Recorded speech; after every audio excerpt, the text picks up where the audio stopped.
Hey everyone, hey team. I think it's time for a little dating update. I've been single for a really long time, as you know, since more than 10 years, but I'm getting better. I like putting myself out there, going on dates, and I actually had quite some fun in the last weeks, in the last months. I went on more than 20 dates.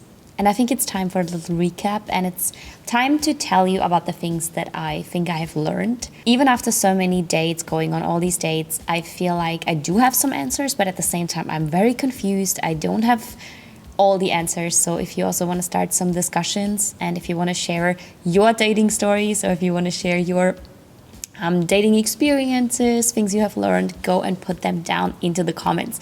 This is an open conversation for all of us. So we all together can have better dates, can have a better love life, and can connect with each other and chat about it with each other. So I went on these 20 dates with different guys. I've had a lot of fun. And I think the first thing that I've learned is, I'm that kind of person who goes to a date, I see someone, I'm physically attracted, I'm really into him because he looks beautiful.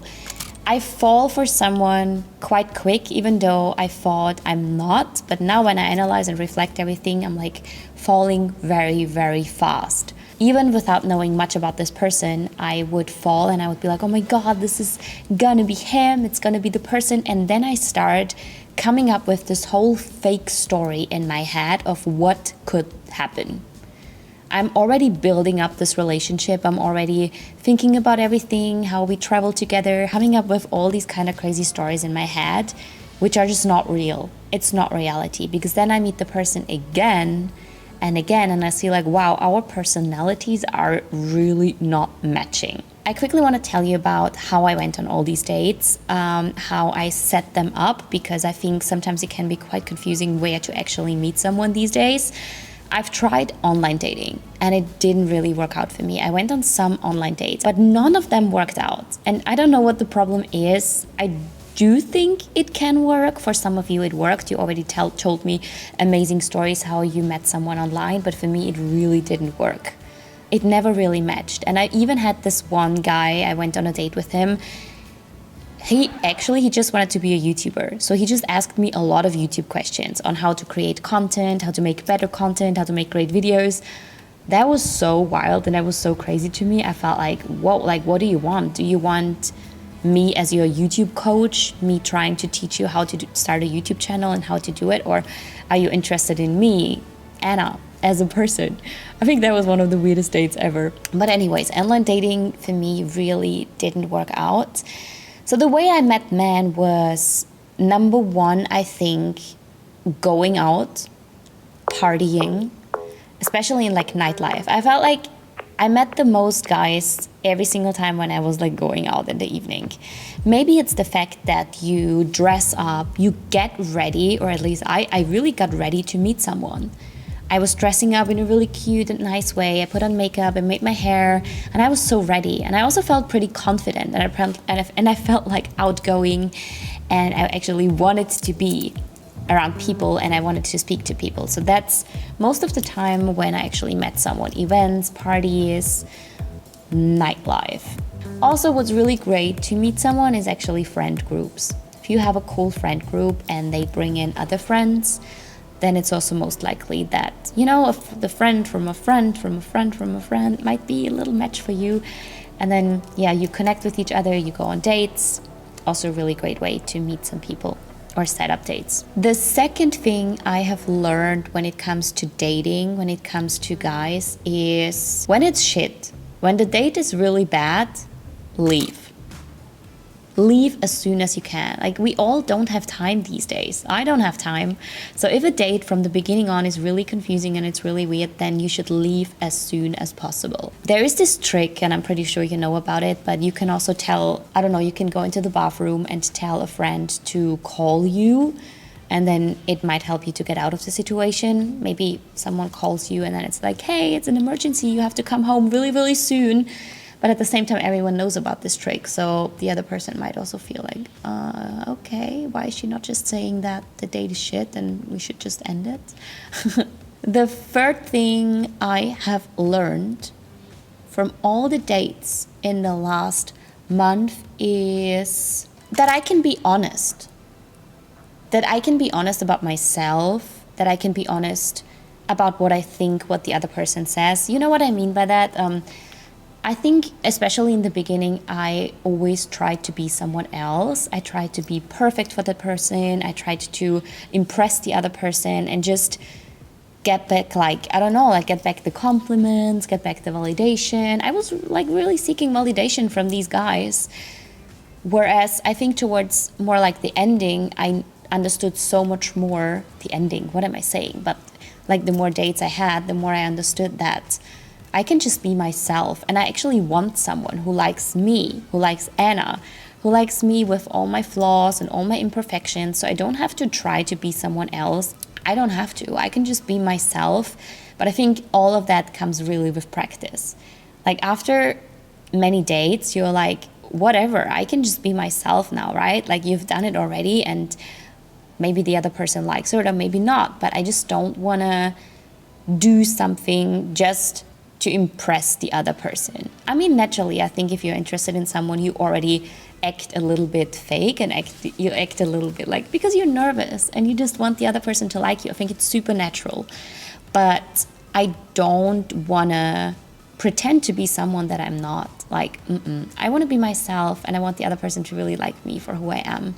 I think also it takes a few dates as well. Like dating someone multiple times, you show more of your personality and you show more of who you really are. And I think that's very cool. And that's also something I want you all to learn out of this video. Just be yourself, and please never ever change for someone. If you have to change for someone, then it's not worth it. Also, you can't change someone. Maybe that's also a big learning. If you meet someone and there are different kind of things you really can't live with, then you should not try to change someone. Nobody's going to change for you, or nobody should change for you. We should stay true to ourselves and true to our values. So don't try to change, and don't try to change someone else. The next thing is looking out for red flags. And if you see red flags, run.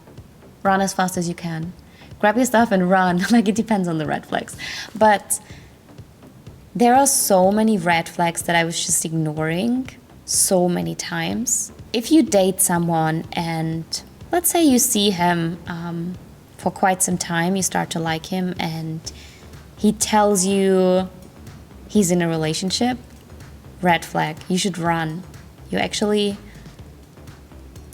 should run. I don't know what kind of reason there could be that you stay and you give him another chance. Like, stuff like that, like watch out for the red flags. Let me know what would be red flags for you girls. Like, what would be something you could just not live with? What could be the worst? Let me know down in the comments. I really want to know. Another red flag that I'm just thinking of right now. I mean, the YouTube guy was really like a big red flag. If someone just likes me because of my job, because I'm a YouTuber, I'm creating YouTube videos, if that's the case, big red flag. Red flag! Go and leave. I was also dating one guy. It's the last story here I want to share with you. We were dating quite for some time, so not just one time. And he would always, he was with me. He was giving me all the attention. He was touching me. He was close to me. We were always next to each other. We were chatting. We were sleeping in the same room. Like, so much happened.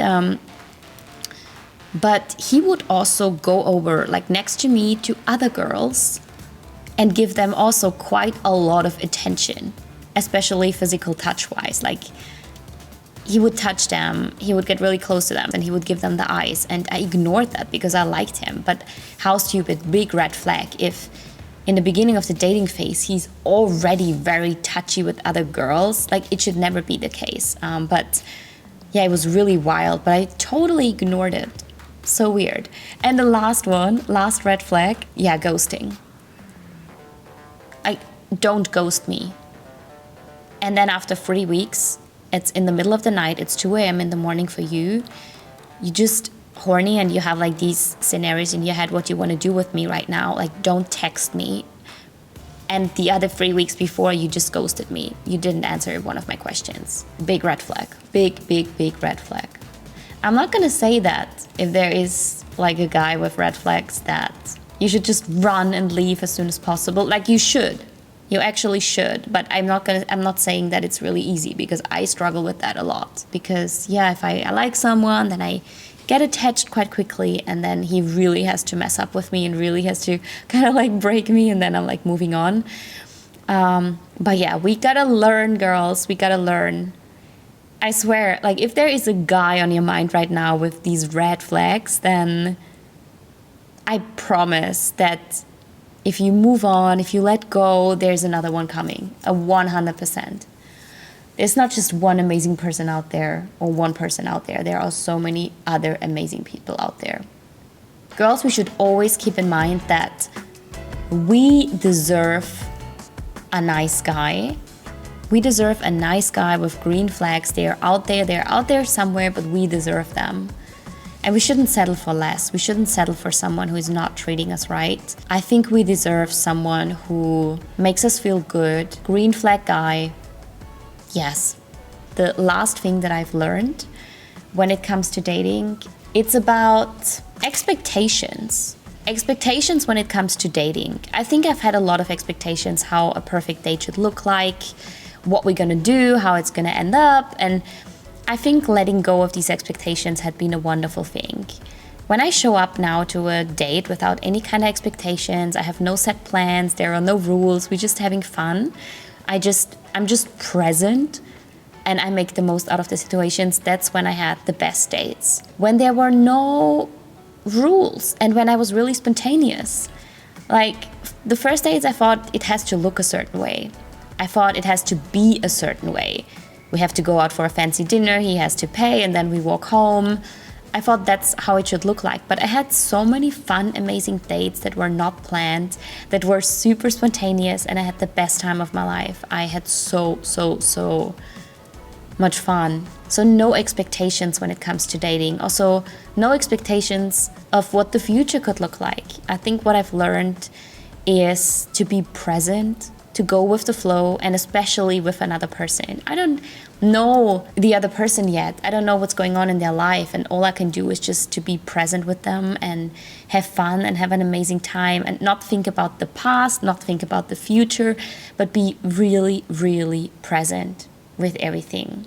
I'm having a lot of fun right now. I'm having a lot of fun finding someone, but also finding myself. There's a lot I learn about myself, what I like, what I don't like, who I am, what my values are, what I need in a relationship, but also what I need from myself. And it's a beautiful journey. It's not just a beautiful journey when it comes to, I don't know, like meeting someone, talking to someone, even sexually. I experience so many different things that I want to share more about because I feel like we are not really talking about it. But all of this, to me, is such a beautiful journey. It's so much fun, and I encourage every single one of you to think more about it, think more about relationships, and don't just do something that you've heard from your parents, from your grandparents, what you see on social media or what you've heard about. Like, it's really a journey about you. It's about you finding yourself and figuring out what you like and who you are. All of this makes me feel so powerful and so strong and so confident. It's almost like I'm in a little movie. I'm in my own movie. And I'm trying to figure things out, and I'm learning and I'm growing. And I like that part of my journey right now. And I wanted to share it with you. I know I have a lot of single girls here. I want to encourage you to keep looking, put yourself out there. You can really do that. Go a little wild, go a little crazy. You are free. And let go of expectations, let go of rules. Especially when it comes to love, guys. I think there are no rules. Who says how many relationships we should have, how a relationship should look like? Like, we don't know. Who set up these rules? I don't know. Maybe you want to date one person one day. You want to be in a relationship with one person. Maybe you want to be in a relationship with multiple people. I don't know. I don't even know for myself. I'm still figuring it out. But I love this journey, and just wanted to turn on the camera and share all of those things with you because it makes me pretty happy to sit here and talk about it. So thank you for being here. I love you a lot. A little bit of a personal talk today, but I hope you enjoyed it. Bye, guys.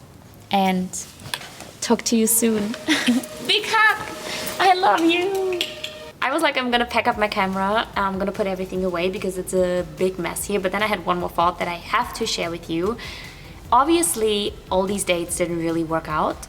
So I had many times where I liked someone, where I felt really attracted, but from the other side, from his side, it wasn't a match. So he was like, okay, it's not gonna work out, or he started ghosting me. But obviously, yeah, many things didn't work out. And I think what I've learned is that it's okay that things don't work out, and I should never ever feel like that I'm not good enough, that I'm not worthy enough just because a guy doesn't like me back. Especially for me, I'm like having these fake scenarios in my head sometimes, and I start thinking about things that I wish I would have, but it's just not the reality. Then I can get really upset if it doesn't work out, and if a guy starts ghosting me, especially when someone ghosts me, I feel so unworthy. I feel like I'm not good enough, and I try so hard. I post a super sexy picture in my stories just to hope that he sees it and he's gonna text me. Like, so much of like self-worth gets affected by guys sometimes. And I think what I've learned is that my worth has nothing to do with what a guy thinks of me, if he likes me or not. I'm worthy, and if someone doesn't like me back, then I deserve something different and I deserve something better, and I want you to understand that too. And if you are really sad because you really like someone, but he's just not putting in the effort, he's not putting in the work, it doesn't work out, then first of all, I think it's okay to let it out, cry. I love to put in my music, my sad music, I scream, I let it out. But then there has to be this turning point of like, okay, I let it out, I'm sad, I'm angry, but now it's time to move on. I put my running shoes on and I'm gonna fucking run. That's what I'm gonna do now. It's time to heal, it's time to move on, and it's time to go for the next person. And if he doesn't like you, he doesn't deserve you. Period.